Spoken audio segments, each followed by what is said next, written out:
Qu'est-ce qui empêche un salarié de réussir dans l'entrepreneuriat? C'est quoi leur plus gros blocage en fait? Alors, les croyances limitantes, qui sont souvent des croyances héritées, qui proviennent des parents, de l'éducation sociale, religieuse. Ça, c'est le premier truc. Et le deuxième truc, en fait, qui est vraiment plus profond, toi, j'ai la chair de poule quand je dis ça, ou alors c'est la clim, c'est l'amour de soi. C'est-à-dire que, tiens, voilà, je vais te challenger en direct. Ah, vas-y, c'est parti. De 1 à 10, quel est ton score, image de toi? 9. Ok.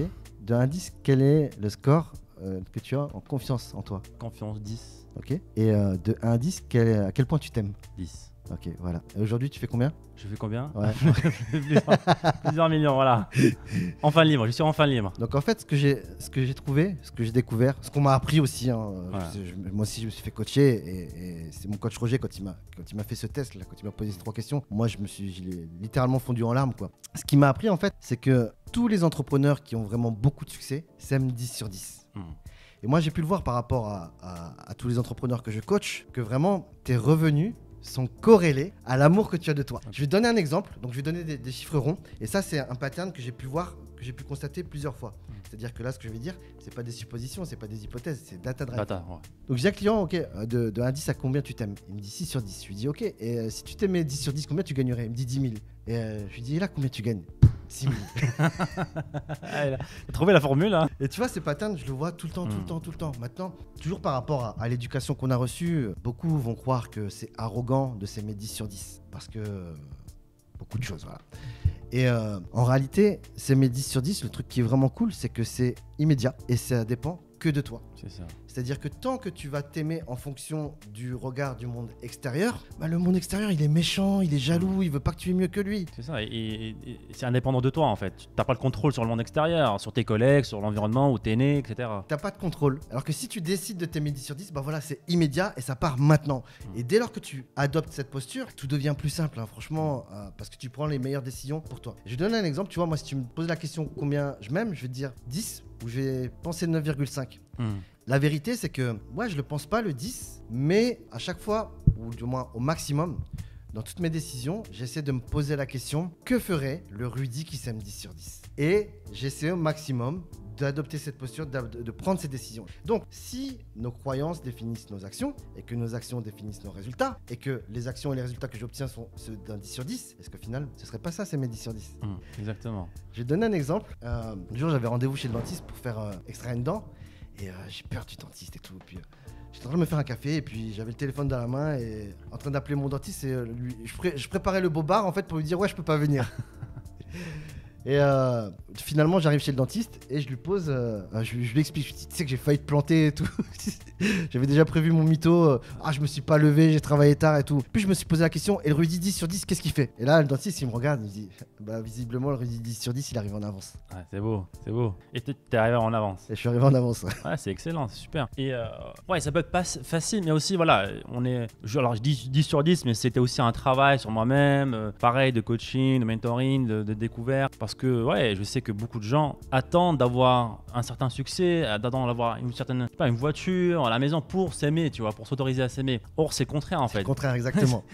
C'est la base, c'est la fondation, en fait. Il faut s'aimer, il faut se noter 10 sur 10 et le reste va se manifester, en fait, dans votre vie. Et comme tu as dit, la puissance de ça, c'est que ça vient de vous-même, en fait. C'est vous qui contrôlez ça, en fait. Donc, ouais, c'est très, très, très important. Et quels sont, par exemple, les outils que tu peux recommander à des personnes qui nous écoutent aujourd'hui, voilà, qui veulent se noter sur 10 sur 10, mais qui n'y arrivent pas? Quels sont les outils qu'ils pourraient utiliser, en fait? Alors, juste voilà, se poser la question, ouais. Que ferait le toi qui s'aime 10 sur 10? C'est tout. Et tu peux te poser la question, mais tu vois, moi j'essaie de le faire, je le fais pas tous les jours, hein, ouais. Mais j'essaie au maximum, c'est-à-dire je pose cette intention de faire de mon mieux. Tu vois, par exemple, le matin, je sais pas comment m'habiller. Je me dis, tiens, Rudy 10 sur 10, comment il s'habille aujourd'hui? Tu vois, ça va pas être forcément 10 sur 10, il va bien s'habiller. Non, 10 sur 10, il va se permettre d'être en sandales aujourd'hui, tu vois. Mais toujours, voilà, je pose cette intention. Et si je m'aime 10 sur 10, qu'est-ce que je fais? Et voilà, tu sais, le développement personnel, finalement, c'est très facile. C'est juste que tu as besoin de quelqu'un qui te dise quoi faire, c'est tout. Qui te pose les bonnes questions. Tu vois? Et là, il y a cette question. Que ferait celui qui s'aime 10 sur 10? Ok.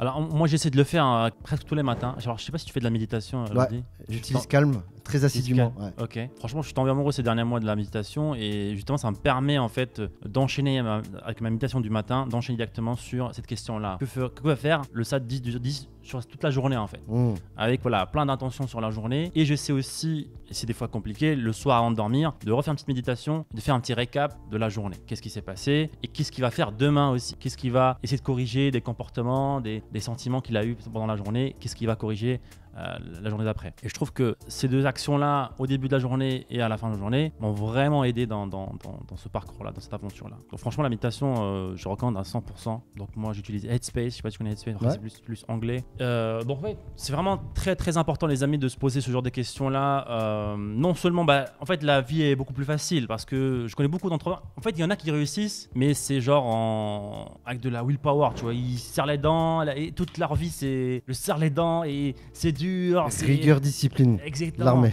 C'est ça, mais c'est dur comme ça la vie en fait. Et j'avoue, j'étais comme ça au début aussi, parce que je connaissais pas qu'il y avait d'autres moyens en fait.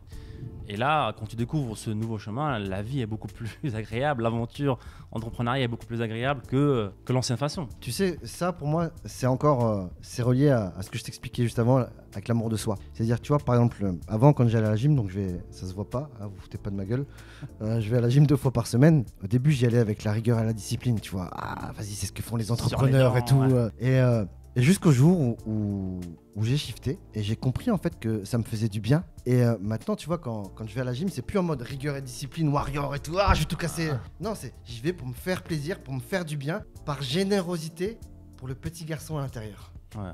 Et tu vois, c'est le rapport en fait amour de soi, ou si tu fais les choses à cause du monde extérieur. Tu vois, si on t'a dit ouais, c'est ça ce que font les entrepreneurs, bon voilà, c'est l'extérieur, t'es dans l'ego. Alors que quand ça part de toi, tu vois, que tu le fais par générosité, par amour pour toi, ça glisse tout seul. Ouais, c'est sans effort. Ouais. Si vous avez aimé ce clip, cliquez ici pour voir d'autres clips. Sinon, cliquez ici pour voir l'épisode en entier. Ciao, ciao.